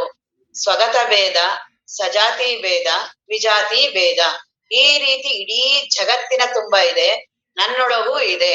ಆ ರೀತಿಯಾದ ಭೇದವು ಆತ್ಮ ವಸ್ತುವಿನಲ್ಲಿಲ್ಲ. ಈ ಭೇದ ಬುದ್ಧಿನೇ ನನಗೆ ಆತ್ಮ ವಸ್ತುವಿನಿಂದ ಬೇರೆ ಮಾಡಿರೋದು. ಈ ಭೇದ ಬುದ್ಧಿ ಯಾರಿಗ್ ಹೋಗುತ್ತೆ, ಅವ್ರ ಆತ್ಮವಸ್ತು ಇರ್ತಾರೆ. ಇನ್ನೊಂದಿದೆ ಇನ್ನೊಂದು, ಈ ರೀತಿಯಾಗಿ ಆತ್ಮ ವಸ್ತುವಿನಲ್ಲಿ ಇಲ್ಲ. ಸ್ವಗತಾದಿ ಭೇದವು, ಈ ಸ್ವಗತ ಭೇದಗಳೇನು 3 ಭೇದಗಳಿದೆಯಲ್ಲ, ಇದು ಆತ್ಮನೊಳು ಇಲ್ಲ. ಸ್ವಗತ ಭೇದ, ಸಜಾತಿ ಭೇದ, ವಿಜಾತಿ ಭೇದಗಳು ಆತ್ಮನೊಳು ಇಲ್ಲವೆಂತೆನೆ. ಯಾವಾಗಲೂ ಆತ್ಮವಸ್ತುವಿನಲ್ಲಿ ಇಲ್ಲ. ಗಗನದಂತಿರೆ, ಬಯಲಾಗಿದೆ ಆತ್ಮವಸ್ತು. ನಿರವಯವನಾಗಿ, ಅದಕ್ಕೆ ಯಾವ ಅವಯವಗಳು ಇಲ್ಲ. ನನಗೆ ದೇಹಾದಿಗಳಿಗೆ ಅವಯವಗಳಿದೆ, ಜಗತ್ತಿಗೆ ಅವಯವಗಳೆಲ್ಲ ಇದೆ, ಬ್ರಹ್ಮ ವಸ್ತುವಿಗೆ ಯಾವ ಅವಯವಗಳು ಇಲ್ಲ. ಅದನ್ನ ಇಲ್ಲಿ ಹೇಗೆ ಅದನ್ನ ಬಿಡಿಸ್ತಾ ಹೋಗ್ತಿದ್ದಾರೆ. ಸ್ವಗತ ಭೇದ ಅಂದ್ರೆ ಏನು, ಸಜಾತಿ ಭೇದ ಅಂದ್ರೆ ಏನು, ವಿಜಾತಿ ಭೇದ ಅಂದ್ರೆ ಏನು, ಅದನ್ನ ಮುಂದೆ ತೋರಿಸ್ತಾ ಇದ್ದಾರೆ. ತರುವಿಗೆ ಶಾಖಾದಿ ಸ್ವಗತ ಭೇದವು ಅನ್ಯ ತರುವೆ ಸಜಾತಿಯವಹ ಭೇದವು ಗಿರಿಮುಖ್ಯಬಹುದು. ವಿಜಾತಿಯ ಭೇದವಿ ಪರಿಭೇದವಿಲ್ಲವ ಪರದೊಳೊಂದು. ತರುವಿಗೆ ಶಾಖಾದಿ, ಈಗ ಒಂದು ಮರ ಗಿಡ ಇದೆ, ಅದಕ್ಕೆ ಶಾಖಾದಿಗಳು, ಅದಕ್ಕೆ ಎಷ್ಟೊಂದು ಕೊಂಬೆ, ಎಲೆ, ಹೂವು, ಹಣ್ಣು ಎಲ್ಲ ಎಷ್ಟು ಭೇದಗಳಿದೆಯಲ್ಲ, ಆ ರೀತಿ ತರುವಿಗೆ ಶಾಖಾದಿ, ಇದಕ್ಕೆ ಸ್ವಗತ ಭೇದ. ಈಗ ಒಂದು ಗಿಡ ಒಂದು ಮರ ಇದೆಯಲ್ಲ, ಅದ್ರಲ್ಲಿ ಎಷ್ಟೊಂದು ಭೇದಗಳ, ಮರದಲ್ಲೇನೆ, ಮರ ಅಂದ ತಕ್ಷಣ ಒಂದೇ ಇಲ್ಲ, ಅದಕ್ಕೆ ಕೊಂಬೆಗಳಿದೆ, ಎಲೆಗಳಿದೆ, ಹಣ್ಣುಗಳಿದೆ, ಹೂ ಇದೆ, ಈ ರೀತಿ ಅದರಲ್ಲಿ ಭೇದಗಳಿದೆಯಲ್ಲ, ಅದಕ್ಕೆ ಸ್ವಗತ ಭೇದ. ಇನ್ನ ಭೇದವು ಅನ್ಯ ತರುವೆ, ಈಗ ಬೇರೆ ಮರಗಳಿದೆ, ಒಂದು ಮರ ಇದ್ದಂಗೆ ಇನ್ನೊಂದು ಮರಗಳಿಲ್ಲ, ಎಲ್ಲವೂ ಮರಗಳೇನೆ. ಒಂದು ಮಾವಿನ ಮರ, ಒಂದು ಬೇವಿನ ಮರ, ಒಂದು ಆಲದ ಮರ, ಈ ರೀತಿ, ಆದ್ರೆ ಎಲ್ಲವೂ ಮರಗಳೇ, ಆದ್ರೆ ಬೇರೆ ಬೇರೆ ಇದೆಯಲ್ಲ, ಇದು ವಿಜಾತಿ ಮರ. ಸಜಾತಿ ಮರ ಮೊದಲು ಸ್ವಗತ ಭೇದ, ಇದು ಸಜಾತಿ ಭೇದ. ನಾನು ಬೇರೆ ನೀನು ಬೇರೆ, ಈ ಮರ ಬೇರೆ ಆ ಮರ ಬೇರೆ. ತರುವೆ ಸಜಾತಿವಹ ಭೇದವು. ಇನ್ನ ಗಿರಿಮುಖ್ಯಬಹುದು ವಿಜಾತಿಯ ಭೇದವು. ಇನ್ನ ಬೇರೆ ಇದೇ ರೀತಿಯಾಗಿ ಬೆಟ್ಟ ಗುಡ್ಡ ಎಲ್ಲವೂ ಇದೆ ಜಗತ್ತಿನಲ್ಲಿ, ಅವುಗಳು ಭೇದಗಳಿದೆ, ಇದು ವಿಜಾತಿ ಭೇದ. ಪರಿಭೇದವಿಲ್ಲವ ಪರದೊಳೊಂದಿ, ಆ ಆತ್ಮ ವಸ್ತುವಿನಲ್ಲಿ ಈ ರೀತಿಯಾದ ಭೇದಗಳು ಇಲ್ಲ.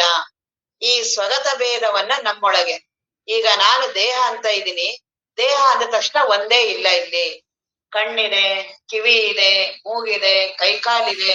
ಇನ್ನ ದೇಹದ ಒಳಗಡೆ ಎಷ್ಟು ಭೇದಗಳಿಲ್ಲ, ಅದ್ರಲ್ಲಿ ಒಂದು ಮಾಡುವ ಕೆಲಸ ಇನ್ನೊಂದು ಮಾಡಲ್ಲ. ದೇಹದ ಒಳಗಡೆ ಮೆದುಳು ಮಾಡುವ ಕೆಲಸ ರಕ್ತ ಮಾಡಲ್ಲ, ರಕ್ತ ಮಾಡುವ ಕೆಲಸ ನರನಾಡಿಗಳು ಮಾಡಲ್ಲ, ನರನಾಡಿಗಳು ಮಾಡೋದು ಹಾರ್ಟ್ ಮಾಡಲ್ಲ, ಹೃದಯ ಮಾಡಲ್ಲ, ಹೃದಯ ಮಾಡೋದು ಸಣ್ಣ ಕರಳು ಮಾಡಲ್ಲ, ಸಣ್ಣ ಕರಳು ಮಾಡೋದು ದೊಡ್ಡ ಕರಳು ಮಾಡಲ್ಲ.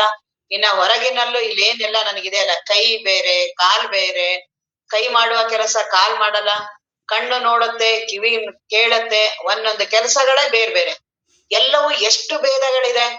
ಒಂದು ಸಣ್ಣ ಸಣ್ಣ ಭೇದ, ಅದು ಡಾಕ್ಟರ್ ಹತ್ರ ಹೋಗ್ತೀವಲ್ಲ, ಅವಾಗ ಗೊತ್ತಾಗುತ್ತೆ ನನ್ಗೆ ಇಷ್ಟೊಂದು ನನ್ನ ಒಳಗಡೆ ಎಲ್ಲ ಪಾರ್ಟ್ಸ್ ಗಳಿದೆ ಅಂತ. ಆ ಕಾಲಲ್ಲೇ ಮೂಳೆಯಲ್ಲೇನೆ ಸಣ್ಣ ಮೂಳೆ ಬೇರೆ, ದೊಡ್ಡ ಮೂಳೆ ಬೇರೆ, ನರಗಳಲ್ಲೇನೆ ಸಣ್ಣ ನರ ಬೇರೆ ಇರುತ್ತೆ, ಅಲ್ಲಿ ನರಗಳು, ಅಷ್ಟರಷ್ಟಲ್ಲೇ ಎಷ್ಟು ವ್ಯತ್ಯಾಸಗಳು. ಮತ್ ಒಂದ್ ಮಾಡೋ ಕೆಲ್ಸ ಇನ್ನೊಂದ್ ಮಾಡಲ್ಲ. ಅವುಗಳದ್ದು ಕೆಡ್ತು ಅಂದ್ರೆ ಅವುಗಳನ್ನೇ ಸರಿ ಮಾಡ್ಬೇಕು. ನಾವೇನು ಮೂಳೆ ಅಂದ ತಕ್ಷಣ ಎಲ್ಲಾ ಮೂಳೆನೂ ಒಂದೇ ಅನ್ಕೋತೀವಿ, ಆ ರೀತಿ ಇಲ್ವೇ ಇಲ್ಲ. ಅಲ್ಲಿ ಜೋಡಣೆ ಮಾಡ್ಬೇಕಾದ್ರೆ ಅಲ್ಲಿ ಬೇರೆ ಬೇರೆ ಅದು ಕಾರ್ಯಗಳೇ ಬೇರೆ ಮಾಡುತ್ತೆ. ಮಂಡಿ ಹತ್ರ ಇರುವ ಮೂಳೆ ಮಾಡೋ ಕೆಲ್ಸಗಳೇ ಬೇರೆ, ಕೈ ಹತ್ರ ಇರೋ ಮೂಳೆಗಳು ಮಾಡೋ ಕೆಲ್ಸಗಳೇ ಬೇರೆ. ಇನ್ನ ಒಳಗಡೆ ಏನು ಸಣ್ಣ ಕರಳು ಆಹಾರವನ್ನ ಪಚನ ಮಾಡುತ್ತಲ್ಲ, ಸಣ್ಣ ಕರಳು ಮಾಡೋದು, ದೊಡ್ಡ ಕರಳು ಮಾಡಕ್ಕಾಗಲ್ಲ, ಅದನ್ ಮಾಡಿದ್ದು ಇದು ಮಾಡಕ್ಕಾಗಲ್ಲ. ಅವುಗಳೇ ಅವುಗಳದಾದ ಕಾರ್ಯಗಳು ಮಾಡುತ್ತೆ. ಇಷ್ಟೇ ನನ್ನ ದೇಹದೊಳಗಡೆ ಎಷ್ಟೊಂದು ಕಾರ್ಯಗಳು ನಡೀತಿದೆಯಲ್ಲ. ಮತ್ತೆ ಹೇಳ್ತಾರಲ್ಲಿ ಎಷ್ಟು ಶಬ್ದ ಇದೆಯಂತೆ, ಒಂದು ದೊಡ್ಡ ಫ್ಯಾಕ್ಟ್ರಿ ಇದ್ದಂಗೆ ನಮ್ಮ ದೇಹ. ದೇಹ ಉಳಿದು ಇಂದ್ರ ಜಾಲ ಒಂದುಂಟೆ ಅಂತ ನಿಜಗೊಂಡ್ರು ಹೇಳ್ತಾರೆ. ನಮ್ಮ ದೇಹದ ಒಳಗಡೆ ಅಷ್ಟೂ ಶಬ್ದಗಳಿದೆ ಅಂತೆ, ಬಹಳ ದೊಡ್ಡ ಶಬ್ದ ಕಾರ್ಯಗಳು ನಡೆಯುತ್ತಂತೆ, ನಮ್ಗೇನೂ ಅದ್ರದ್ದು ಗೊತ್ತಿಲ್ಲ. ಅಷ್ಟು ದೊಡ್ಡ ಕಾರ್ಖಾನೆ ಇದ್ದಂಗೆ ಅಂತಾರೆ ಇದನ್ನ. ಮತ್ತೆ ಆ ನರಗಳಾಗ್ಲಿ ಅದನ್ನ ಎಷ್ಟೋ ಜೋಡ್ಸಿದ್ರೆ ಎಲ್ಲೋವರೆಗೂ ಹೋಗುತ್ತೆ ಅಂತೆಲ್ಲ, ಎಷ್ಟೋ ಕಿಲೋಮೀಟರ್ ಇದೆ ನಮ್ಮ ನರಗಳನ್ನ ಜೋಡಣೆ ಮಾಡಿದ್ರೆ. ಮತ್ತೆ ಬುದ್ಧಿಯಲ್ಲಿ ಏನು ಸಣ್ಣ ಸಣ್ಣ ಸಣ್ಣ ನರಗಳು, ಆ ಬುದ್ಧಿಯನ್ನ ಮೆದುಳನ್ನ ಅದನ್ನೆಲ್ಲ ಸಂಶೋಧನೆ ಮಾಡಿದಾರಲ್ಲ, ಆ ಮೆದುಳಿನಲ್ಲಿ ಸಣ್ಣ ಸಣ್ಣ ವಿಪರೀತ ನರಗಳು, ಸಣ್ಣ ಸಣ್ಣದೇನೆ ನಮಗ್ ಅದ್ರಲ್ಲಿ ಒಂದ್ ಯಾವ್ದಾದ್ರು ಕೆಡುತ್ತೋ ಇಡೀ ನನ್ ದೇಹನೇ ಕೆಟ್ಟೋಗುತ್ತೆ. ಮೆದುಳಲ್ಲಿ ಏನಾದ್ರೂ ಒಂದು ಸ್ವಲ್ಪ ವ್ಯತ್ಯಾಸ ಆಯ್ತು ಇಡೀ ದೇಹವೇ ಅಂಗವಿಕಲ ಆಗ್ಬಿಡತ್ತೆ. ಅಷ್ಟು ಕಾರ್ಯಗಳು. ಮತ್ತ್ ಅದು ಮಾಡೋದು ಇನ್ ಕಣ್ ಮಾಡಕ್ಕಾಗಲ್ಲ. ಕಣ್ಣು ಬರೀ ನೋಡೋದೇನೆ, ಅದು ಬರೀ ನೋಡ್ಬೇಕಷ್ಟೇನೆ. ಅದು ಕಿವಿ ಬರೀ ಕೇಳಲೇಬೇಕು. ಕಣ್ಣು ನಾನು ಬರೀ ಕೇಳ್ತೀನಿ, ಕಣ್ ಕೇಳ್ತೀನಿ ಅಂದ್ರೆ ಆಗಲ್ಲ. ಹಾಗಾಗಿ ಇಷ್ಟು ನನ್ನ ದೇಹದಲ್ಲೇ ಇಷ್ಟೊಂದು ಭೇದಗಳಿದೆಯಲ್ಲ, ಇದು ಸ್ವಗತ ಭೇದ. ನನ್ನೊಳಗಡೆನೆ ಇಷ್ಟು ಭೇದಗಳು. ಅದು ಯಾವಾಗ ಯಾವಾಗ ದೇಹ ಕೆಡತನ ಗೊತ್ತಾಗತ್ತೆ. ಇಲ್ಲ ಅಂದ್ರೆ ಎಲ್ಲಾದ್ರಲ್ಲೂ ನಾನು ನಾನು ಅಂತಿರ್ತೀನಿ. ಇಡೀ ನನ್ ದೇಹ ಅಂತ. ನನ್ನ ಕೈಗೆ ನನ್ನ ಕಾಲು ನನ್ನ ಕೈಗಾಯ್ತು ಅಂತ ಆಗ ಬೇರೆ ಮಾಡ್ತೀನಿ. ಕೈನ ತೆಗೆದ್ಬಿಟ್ರು ನನ್ ಕಾಲು ನನ್ ಇದು. ಹಾಗಾಗಿ ಎಲ್ಲ ನನ್ನೊಳಗೆ ಇದ್ರುನು ಎಲ್ಲಾದ್ರ ಮೇಲೂ ನನ್ಗೆ ಅಭಿಮಾನ ಇದೆ. ಒಂದ್ಸಲಿ ನಾನ್ ಅಂತೀನಿ, ಒಂದ್ಸಲಿ ನಂದು ಅಂತೀನಿ. ಯಾವಾಗ ನಾನ್ ಅಂತೀನಿ, ಯಾವಾಗ ನಂದ್ ಅಂತೀನಿ, ಕೆಲವು ನಂದ್ ಅಲ್ವೇ ಇಲ್ಲ ಅಂತ ಬಿಡ್ತೀನಿ. ಅದಕ್ಕೆ ಕಾಯಿಲೆ ಬಂತು ಅದನ್ನ ತೆಗಿಬೇಕು, ನಂದಲ್ಲ ಅಂತ ಬಿಡ್ತೀನಿ. ಹೀಗಾಗಿ ನನ್ನೊಳಗೆ ಏನ್ ಇಷ್ಟು ಭೇದಗಳಿದೆಯಲ್ಲ, ಇದು ಸ್ವಗತ ಭೇದ. ಇನ್ನ ಸಜಾತಿಯ ಭೇದ. ನಾನು ಇದೀನಿ, ನೀನು ಇದೆಯಾ. ನನ್ನೊಳಗಾಗೋದು ನಿನಗಿಲ್ಲ, ನಿನ್ನೊಳಗೆ ಇಲ್ಲ. ನಿನ್ ತರ ನಾನಿಲ್ಲ, ನನ್ ತರ ನೀನಿಲ್ಲ. ನಾನು ಬೇರೆ, ನೀನು ಬೇರೆ. ಇದೇ ರೀತಿ ಇಡೀ ಜಗತ್ತಿನಲ್ಲಿ ಏನು 750 ಕೋಟಿ ಜನಸಂಖ್ಯೆ ಇದೆ, ಒಬ್ರಂಗ್ ಒಬ್ರಿಲ್ಲ. ಒಬ್ರ ಬೆರಳಲ್ಲಿ ಬರುವ ಏನಿಗ ಅದು ಇದೆಲ್ಲ ಗುರುತರ ತಗೋತಾರಲ್ಲ, ಅದ್ರದ್ದೆಲ್ಲ ಒಬ್ರಲ್ಲಿ ಇರೋ ರೇಖೆ ಇನ್ನೊಬ್ರಿಗಿಲ್ಲ. ಒಬ್ರು ಕೈ ಇದ್ದಂಗೆ ಇನ್ನೊಬ್ರು ಕೈ ಇಲ್ಲ. ಒಬ್ರು ಕಾಲಿದ್ದಂಗೆ ಇನ್ನೊಬ್ರು ಕಾಲಿಲ್ಲ. ಎಲ್ಲರಿಗೂ ಪ್ರತ್ಯೇಕತೆ. ಅವಳಿ ಜವಳಿ ಅಂತಾರೆ, ಆದ್ರೂ ಅವರಲ್ಲಿ ಭಿನ್ನತೆ ಇದೆ. ಹಾಗೆ ಅಷ್ಟೂ ಜನನನ್ನ ಅದಕ್ಕೆ ವಚನಗಳಲ್ಲಿ ಬಹಳ ಚೆನ್ನಾಗಿ ಶರಣರು ಹೇಳ್ತಾರೆ. ಇದೊಂದು ಬಾಣಸಿಗ ಮನೆ, ಅದನ್ನ ಏನು ಮಾಡಿದ್ನಲ್ಲ ಕರ್ತಾರನ ಕಮ್ಮಟ, ಇದು ದೊಡ್ಡದು ಇದು ಅಂತ ಇದನ್ನ ಮಾಡಿರೋಂಥದ್ದು. ಒಬ್ಬರಂಗ ಒಬ್ರಿಲ್ವಲ್ಲ ಅಚ್ಚು ಸಕ್ಕರೆ ಅಚ್ಚು ಮಾಡಿದಾಗ ಎಲ್ಲವೂ ಒಂದೇ ಆ ರೀತಿ ಎಲ್ಲರೂ ಅಚ್ಚುಗಳು ನಾವು ಈ ಜಗತ್ತಿನಲ್ಲಿ. ಆದ್ರೆ ಒಬ್ರಂಗ ಒಬ್ರಿಲ್ಲ ನಾವು. ಆದ್ರೆ ಎಲ್ಲರೂ ಹಂಗೆ ಉಸಿರಾಡ್ತೀವಿ, ಎಲ್ಲರೂ ಮಾಡ್ತೀವಿ, ಎಲ್ಲಾ ಮಾತಾಡ್ತೀವಿ, ಎಲ್ಲರಿಗೂ ಕೈ ಕಾಲಿದೆ, ಎಲ್ಲವೂ ಇದೆ. ಕೆಲವು ನಮ್ಮ ಮನೆಯಲ್ಲೇ ನಾವು 6 ಜನ ಇದ್ರೆ 6 ಜನ ಇದೀವಿ. ಒಂದ್ ರೀತಿ ಒಬ್ರು ಇಲ್ಲ. ಎಲ್ಲ ಸುಮ್ನೆ ಅಂತೀವಿ ನನ್ ತರ ಕಾಣಿಸ್ತಿದ್ದಾರೆ, ಹೋಗ್ತಿದಾರೆ. ಆದ್ರೆ ಒಬ್ರಂಗ್ ಒಬ್ರಿಲ್ಲ. ನಾವೇನೋ ಈಗ ಎಲ್ಲ ಫಿಂಗರ್ ಪ್ರಿಂಟ್ ಅಂತ ಕೊಡಕ್ ಹೋಗ್ತೀವಲ್ಲ, ಅವಾಗ ಗೊತ್ತಾಗತ್ತೆ ನನ್ ಬೆರಳೆ ಬೇರೆ, ಅವ್ರ ಬೆರಳೆ ಬೇರೆ. ಈಗ ಈ ರೀತಿ ನಮ್ಮಲ್ಲಿ ನಿನ್ನಲ್ಲಿ ಬೇರೆ ಬೇರೆ ನಾನೇ ಎಲ್ಲರೂ ಮನುಷ್ಯ ಇದೀವಿ. ಮನುಷ್ಯಲ್ಲೇ ಇಷ್ಟೊಂದು ಭೇದಗಳಿದೆಯಲ್ಲ, ಇದು ಸಜಾತಿ ಭೇದ. ಇನ್ನ ವಿಜಾತಿ ಭೇದ. ನಾವು ಇದೀವಿ, ಬೇರೆ ಮರ ಗಿಡ ಪಶು ಪಕ್ಷಿ ಪ್ರಾಣಿಗಳು ಇಡೀ ಜಗತ್ತಿನ ತುಂಬಾ ಎಲ್ಲ ಭಿನ್ನ ಭಿನ್ನ ಬೇರೆನೂ ಇದೆಯಲ್ಲ, ಮನುಷ್ಯರನ್ನ ಬಿಟ್ಟು ಬೇರೆ ಇದೆಯಲ್ಲ, ಇದು ವಿಜಾತಿ ಭೇದ. ಈ ರೀತಿಯಾದ ಜಗತ್ತು, ನಾನು, ಜೀವ ಇವೆಲ್ಲವೂ ಏನ್ ಭೇದ ಇದೆಯಲ್ಲ, ಇದು ಆ ಆತ್ಮ ವಸ್ತುವಿನಲ್ಲಿ ಈ ಯಾವ ಭೇದಗಳು ಇಲ್ಲ. ಅದನ್ನ ಇಲ್ಲಿ ಹೇಳ್ತಿದ್ದಾರೆ. ತರುವಿಗೆ ಶಾಖಾದಿ, ತರುವಿಗೆ ಅಂದ್ರೆ ಗಿಡಕ್ಕೆ, ಶಾಖಾದಿ ಎಲೆ ಮರ ಗಿಡಗಳು ಅದ್ರದ್ದೇನ್ ಕೊಂಬೆಗಳೆಲ್ಲ ಇದೆಯಲ್ಲ, ಆ ರೀತಿ ಇದೆಯಲ್ಲ, ಅದಕ್ಕೆ ಸ್ವಗತ ಭೇದ. ಅದಕ್ಕೆ ಸ್ವಗತ ಭೇದವಿದೆ. ಅನ್ಯ ತರುವೆ ಬೇರೆ ಬೇರೆ ಮರಗಳೆಲ್ಲ ಇದೆಯಲ್ಲ, ಇದು ಸಜಾತಿ ಭೇದ. ಸಜಾತಿವಹ ಭೇದವು ಗಿರಿ ಮುಖ್ಯಬಹುದು. ಇನ್ನ ಬೇರೆ ಬೇರೆ ಎಲ್ಲ ಇದೆ, ಕಲ್ಲು ಗುಡ್ಡ ಬೆಟ್ಟಗಳು ಇವೆಲ್ಲ ಇದೆಯಲ್ಲ, ಮರ ಗಿಡಗಳು ಇದೆ, ಅದೇ ರೀತಿ ಬೆಟ್ಟ ಗುಡ್ಡಗಳೆಲ್ಲ ಇದೆಯಲ್ಲ, ಇದು ವಿಜಾತಿ ಭೇದ. ವಿಜಾತಿಯ ಭೇದವು ಈ ಪರಿ ಭೇದವು ಇಲ್ಲವೋ. ಈ ತರ ಯಾವ ಭೇದಗಳು ಪರದೊಳು ಆ ಬ್ರಹ್ಮ ವಸ್ತುವಿನಲ್ಲಿ ಇಲ್ಲ. ಏಕಮೇವ ಅದ್ವಿತೀಯಂ ಬ್ರಹ್ಮ. ಉಪನಿಷತ್ತಿನ ವಾಕ್ಯಗಳಿವೆಲ್ಲ. ಏಕ ಒಂದೇ ಒಂದು, ಏವ ಅದೇ, ಏಕಮೇವ ಅದ್ವಿತೀಯ ಎರಡನ್ನದು ಇಲ್ವೇ ಇಲ್ಲ. ಏಕಮೇವ ಅದ್ವಿತೀಯ ಬ್ರಹ್ಮವೆಂಬ ವಚಕ್ರಮದೊಳು ಈ ರೀತಿಯಾಗಿ ಕೆಳಗಡೆ ಹೇಳ್ತಾರೆ. ಏಕಕ್ಕೆ ಏನು, ಏಕ ಏವ ಅದ್ವಿತೀಯದಕ್ಕೆ ಈ ರೀತಿಯ ಕ್ರಮದೊಳು ವಿಶೇಷಣ ಪದದಿಂ ನಿರಾಕರಿಸುವುದು ಭೇದತ್ರಯವು ಅದಾಗಿ ಚಿತ್ತೇಕವಿ ಜಗದುದಯಕ್ಕೆ ಮೊದಲು. ಏಕಮೇವ ಅದ್ವಿತೀಯ ಬ್ರಹ್ಮ ಏನಿದೆಯಲ್ಲ, ಅದು ಸಜಾತಿ ಭೇದವನ್ನ ತೊಡೆದಾಗತ್ತೆ, ವಿಜಾತಿ ಭೇದವನ್ನು ತೊಡೆದಾಗತ್ತೆ, ಸ್ವಗತ ಭೇದವನ್ನು ತೊಡೆದಾಗತ್ತೆ. ಅದಕ್ಕೆ ಇದು ಏಕ ಏವ ಅದ್ವಿತೀಯ. ಸ್ವಗತ ಭೇದ, ಸಜಾತಿ ಭೇದ, ವಿಜಾತಿ ಭೇದ, ಈ ಮೂರೂ ಭೇದಗಳನ್ನ ಈ ಏಕಮೇವ ಅದ್ವಿತೀಯ ಬ್ರಹ್ಮ ಅನ್ನುವ ವಾಕ್ಯ ಈ ಮೂರನ್ನು ತೊಡೆದಾಕತ್ತೆ. ಅದನ್ನ ನಿರಾಕರಿಸುವುದು ಈ ಭೇದತ್ರಯ. ಈ ಮೂರು ಏನಿದೆಯಲ್ಲ, ಅದಕ್ಕೆ ಅವರು ಸಂಶಯವನ್ನ ಮಾಡಿ ಅದಕ್ಕೆ ಉತ್ತರವನ್ನು ಹೇಳ್ತಾರೆ. ಈಗ ಏಕ ಒಂದೇ ಒಂದು ವಸ್ತು ಇದು ಅಂತೀರಾ, ಆದ್ರೆ ನೀವು ಇದನ್ನೆಲ್ಲ ಹೇಳ್ತೀರಲ್ಲ, ಅರುವು ಇರುವು ಆನಂದ ನಿತ್ಯ ಪರಿಪೂರ್ಣ ಅಂತ. ಅದ 5 ಭೇದಗಳ ಅಲ್ಲಿ ಬಂತಲ್ಲ, ಭೇದ ಸ್ವಗತ ಭೇದ ಬಂತಲ್ಲ. ನೀವು ಅಂತ ಆಗ ಅದ ನಂತರ ಇಲ್ಲ ಇಲ್ಲ ಅದು ಬೇರೆ ಬೇರೆ ಅಲ್ಲ, ಅದು ಸ್ವರೂಪ ಲಕ್ಷಣ, ಅದರದ್ದು ಸ್ವರೂಪನೇ ಅದು. ಅದಕ್ಕೆ ಲಕ್ಷಣ ಅದು ಅದನ್ನ ಬಿಟ್ಟು ಅದು ಬೇರೆ ಅಲ್ಲ, ಅವನ್ನೆಲ್ಲ ಸೇರಿ ಅದನ್ನ ಹೇಳೋದು.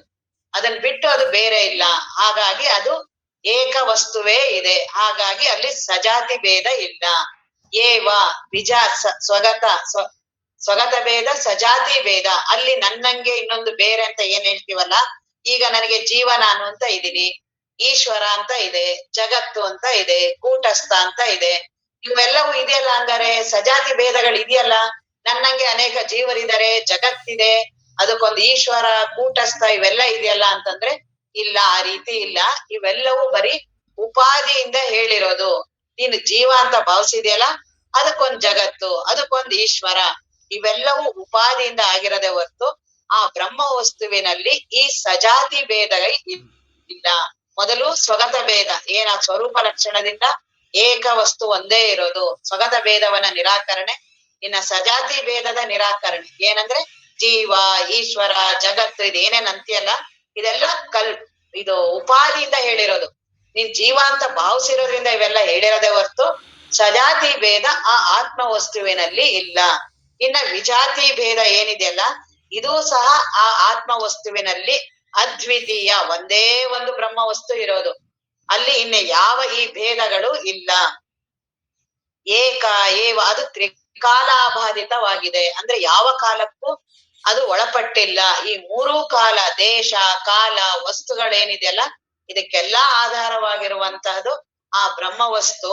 ಅಲ್ಲಿ ಈ ಯಾವ ಭೇದಗಳು ಇಲ್ಲ, ಆ ಬ್ರಹ್ಮವಸ್ತು ನೀನಿದೆಯಾ. ಏಕಮೇವ ಅದ್ವಿತೀಯ, ಅದ್ವಿತೀಯ ಅಂದ್ರೆ ಎರಡನ್ನೋದಿಲ್ಲ, ಇರೋದೇ ಒಂದೇ ಒಂದು ಬ್ರಹ್ಮವಸ್ತು. ಬ್ರಹ್ಮವೆಂಬ ವಚಕ್ರಮದಳು ಈ ರೀತಿ ಕ್ರಮ, ಏಕ ಅಂದ್ರೆ ಸಜಾತಿ ಭೇದವನ್ನ ನಿರಾಕರಣೆ, ಏವ ವಿಜಾತಿಯ ಸ್ವಗತ ಭೇದ ನಿರಾಕರಣೆ, ಸಜಾತಿ ಭೇದ ಏವ ನಿರಾಕರಣೆ, ಅದ್ವಿತೀಯ ಅನ್ನೋದು ವಿಜಾತಿ, ಈ ಮೂರನ್ನು ವಚಕ್ರಮದಳು ವಿಶೇಷಣ ಪದದಿ ನಿರಾಕರಿಸತ್ತೆ ಈ ವಾಕ್ಯ. ಏಕಮೇವ ಅದ್ವಿತೀಯ ಬ್ರಹ್ಮ ಅನ್ನೋದು ಈ ಮೂರೂ ಭೇದಗಳನ್ನ ನಿರಾಕರಣೆ ಮಾಡುತ್ತೆ. ಭೇದತ್ರಯವೋ ಅದಾಗಿ ಚಿತ್ತೇ ಕವಿ, ಆ ಬ್ರಹ್ಮ ವಸ್ತುವೇ ಜಗದುದಯಕ್ಕೆ ಮೊದಲು. ಈ ಜಗತ್ತು, ಇವು ಜೀವ, ಇವನ್ನೆಲ್ಲ ಏನ್ ಮಾತಾಡ್ತೀವಲ್ಲ, ಇದರ ಉದಯಕ್ಕೆ ಮೊದಲೇ ಆ ಬ್ರಹ್ಮ ವಸ್ತು ಇದೆ. ಆ ಬ್ರಹ್ಮ ವಸ್ತು ಇತ್ತು, ಇವೆಲ್ಲವೂ ಬರೀ ಸುಮ್ನೆ, ಇವೆಲ್ಲವೂ ಈ ಭೇದಗಳು ಯಾವುದು ಆ ಬ್ರಹ್ಮ ವಸ್ತುವಿನಲ್ಲಿ ಇಲ್ಲ. ಉಳಿಮೆಗೆ ಪೆರತಾಗಿ ಆ ಆತ್ಮವಸ್ತುವಿಗೆ ಪರಮಾರ್ಥ ನೆನೆಸಿಕೊಂಡು, ಉಳಿಮೆಯೊಂದಿಲ್ಲ ಮೆಲ್ಲಿಯೂ ನೋಡಲು ಉಳಿಮೆಯಾದ ವಿರಳ ಶಂಭುಲಿಂಗದ ನಿಜದುಳಿಮೆಯೇ ತಾನೈಸೆ ಬೇರಾವುದುಂಟು. ಆ ಬ್ರಹ್ಮ ವಸ್ತುವಿನ ಸ್ವರೂಪ ಲಕ್ಷಣವನ್ನ ಈಗ ಸ್ವರೂಪದ ಅನುಸಂಧಾನ ಆಗ್ತಿರೋದು ಯಾವುದು, ಮೊದಲು ಇರುವಿನ ಅನುಸಂಧಾನ ಇರೋದ್ರಿಂದ ಈಗ ಇರುವಿನ ಉಳಿಮೆ ಅಂದ್ರೆ ಇರುವಸ್ತು, ನಾನಿರುವ ವಸ್ತು, ನಾನಿರೋದೇ ಆತ್ಮ ವಸ್ತು. ಈ ಉಳಿಮೆಗೆ ಪೆರತಾಗಿ ಪರಮಾರ್ಥ, ಈ ತ್ರಿಕಾಲ ಇವೆಲ್ಲವೂ ಕಾಲಕ್ಕೊಳಗಾಗಿದೆ. ಇವೆಲ್ಲವೂ ಭೇದತ್ರಯಗಳಾಗ್ಲಿ ಏನೇ ನಾನೆಲ್ಲ ಹೇಳ್ತೀವಿ, ಇವೆಲ್ಲವೂ ಈ ಆತ್ಮವಸ್ತುವಿನ ಸತ್ಯ ವಸ್ತುವಿನ ಆಧಾರದಲ್ಲಿ ಕಾಣಿಸ್ತಿದೆ. ಇವುಗಳಿಗೆ ಯಾವುದಕ್ಕೂ ಅಸ್ತಿತ್ವ ಇಲ್ಲ. ನನ್ನ ಸತ್ಯ ವಸ್ತುವಿನ ಅಸ್ತಿತ್ವದಲ್ಲಿ ಇವುಗಳು ಕಾಣಿಸ್ತಿದೆ. ತ್ರಿಕಾಲ ಪರಮಾರ್ಥ ನೆನೆಸಿಕೊಂಡು ಉಳಿಮೆಯೊಂದಿಲ್ಲ ಮೆಲ್ಲಿಯೋ, ಇವುಗಳಿಗೆ ಏನೂ ಅಸ್ತಿತ್ವ ಇಲ್ಲ. ಯಾರಿಗೆ? ಈಗೇನ್ ನಾನ್ ಮಾತಾಡ್ತಾ ಇದ್ದೀನಿ, ಜೀವ ನಾನು ಅಂತಿದ್ದೀನಿ, ನಾನು ಹೆಣ್ಣು ಗಂಡು ಏನೇ ನಾನೆಲ್ಲ ಭಾವಿಸ್ತಾ ಇದ್ದೀನಲ್ಲ, ನನ್ನ ಅಸ್ತಿತ್ವಕ್ಕೆ ಕಾರಣ ಆಗಿರೋದೇ ಆ ಸತ್ಯ ವಸ್ತು. ಆ ಸತ್ಯ ವಸ್ತು ನಾನಿದ್ದೀನಿ, ಇವುಗಳಿಗೆ ಏನೂ ಅಸ್ತಿತ್ವವಿಲ್ಲ. ಉಳಿಮೆಯಾದ ಅವಿರಳ ಶಂಭಲಿಂಗದ ನಿಜದುಳಿಮೆಯೇ ತಾನೈಸೆ, ಮತ್ ನಾನೇ ಇದೀನಿ, ಅದು ನಾನು ಇರುವಿನ ಸ್ವರೂಪನೇ ಇದೀನಿ. ಈ ರೀತಿಯಾಗಿ ಅನುಸಂಧಾನವನ್ನ ಮಾಡೋದು, ಅದನ್ನೇ ಇಲ್ಲಿ ಅವ್ರು ಹೇಳ್ತಾರೆ ಬೇರಾವುದುಂಟು. ನಾನು ಇರುವಿನ ನಾನು ಇರುವೇ ಇರೋದ್ರಿಂದ ನನ್ನನ್ನು ಬಿಟ್ಟು ಇನ್ನೇನೂ ನಡೆದೇ ಇಲ್ಲ, ಏನೂ ಕಾರ್ಯಗಳು ನಡೆದಿಲ್ಲ, ಏನೂ ಆಗೇ ಇಲ್ಲ. ಯಾವ ಭೇದತ್ರಯಗಳಿಲ್ಲ, ಯಾವ ಸ್ವಗತ ಭೇದ ಸಜಾತಿ ಭೇದ ನೀವೆಲ್ಲ ಇದೆಲ್ಲ ಏನ್ ಹೇಳ್ತಿರಲ್ಲ, ಇದ್ಯಾವುದೂ ಆಗೋದಕ್ಕಿಂತ ಮೊದಲೇ ನಾನಿದ್ದೀನಿ, ಮೊದಲೇ ನಾನು ಅಸ್ತಿತ್ವ ಇದ್ದೀನಿ, ನಾನು ಇರುವಿನ ಸ್ವರೂಪ ಇದ್ದೀನಿ. ಸ್ವಗತಾದಿ ಭೇದಗಳು ಯಾವ ಭೇದಗಳು ನನ್ನೊಳಗಿಲ್ಲ. ನಾನು ಗಗನದಂತೆ, ನಾನು ಬಯಲಿನ ಆಕಾಶ, ಅರಿವಿನ ಆಕಾಶ.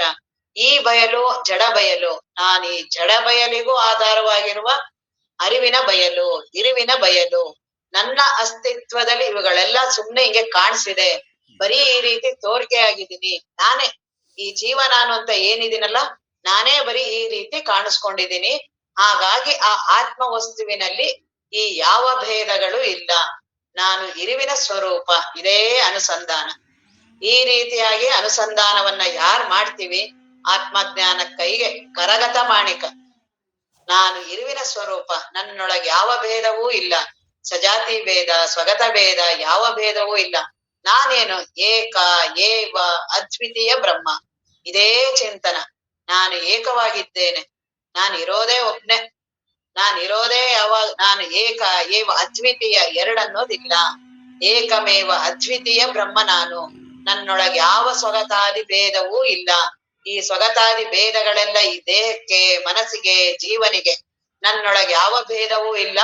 ನಾನು ಇರುವಿನ ಸ್ವರೂಪ ನಾನು. ನನ್ನೊಳಗೆ ಯಾವ ಕಾಲಗಳು, ತ್ರಿಕಾಲ, ಯಾವ ಕಾಲಗಳಿಲ್ಲ, ದೇಶ ಇಲ್ಲ, ವಸ್ತುಗಳಿಲ್ಲ. ಅದಕ್ಕೆಲ್ಲ ಆಧಾರವಾಗಿರುವ ಇರುವಿನ ಸ್ವರೂಪ ನಾನು. ಈ ರೀತಿಯಾದ ಇರುವಿನ ಅನುಸಂಧಾನದ ಮೊದಲನೆಯ ಸೂತ್ರ ಇದು. 10ನೆಯ ಸೂತ್ರ ಮುಗಿತು. ಇನ್ನು ನಾಳೆ ಮುಂದಿನ ಸೂತ್ರವನ್ನ ನೋಡೋಣ. ಓಂ ಪೂರ್ಣಮಿದಂ ಪೂರ್ಣಾತ್ ಪೂರ್ಣಮುದಚ್ಯತೆ ಪೂರ್ಣಸ್ಯ ಪೂರ್ಣಮಾದಾಯ ಪೂರ್ಣಮೇವಾವಶಿಷ್ಯತೆ. ಓಂ ಶಾಂತಿ ಶಾಂತಿ ಶಾಂತಿ.